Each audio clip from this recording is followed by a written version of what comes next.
Вечер, што конкретно се случува во оваа прекрасна идила, како што ја нарековме, росоманска новогодишна идила.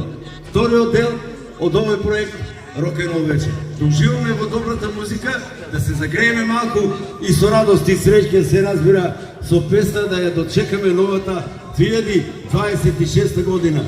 Рок-н-рол, тоа е помеѓу сите нас. Да живее Росоман!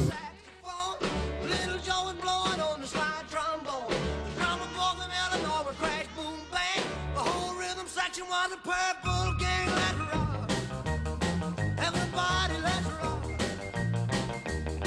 Everybody knows everybody was dancing to the jailhouse rock.